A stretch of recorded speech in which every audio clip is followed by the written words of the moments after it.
Couple of options. I could get rid of these cable ties and then just peel the overlap off. But that doesn't really make sense because I'm not so much after the pole. I'm after the root, moss, stem, mesh combination. I don't want to separate the plastic from the rest of the pole. They're one unit. So in this instance, I will actually just chop straight through the pole, the mesh, the whatever is here. First things first, I'm gonna cut through the mesh. Ideally, you would like to make this chop quite straight because this is what the plant is gonna stand on later on, yeah?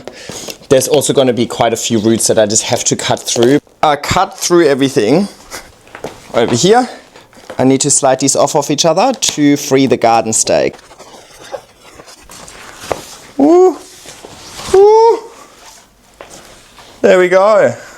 Over here, I will go with the 25 centimeter pot. This is by far the biggest plant I have in my collection. It has huge petioles with huge leaves, so it needs all the surface area in the world. You can also see that it has rooted quite well into the pole and how I manage these petioles over here.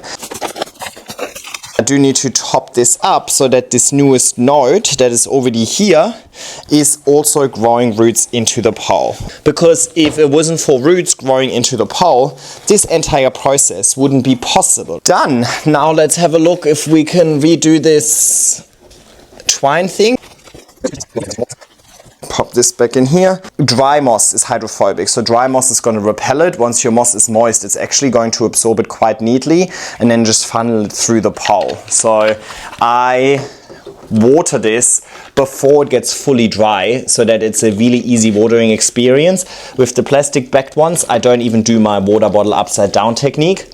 And I obviously water in the pot now as well because it's brand new substrate. And I'll just take it outside in a sec to dunk out the excess, maybe a little bit more.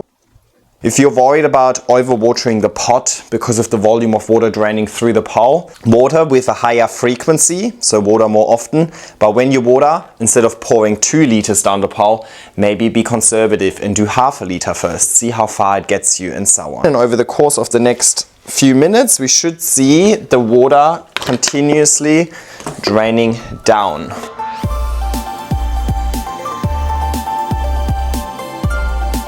Lots can go wrong. In theory, none of this should work, but I'm telling you, in practice, it actually works a treat.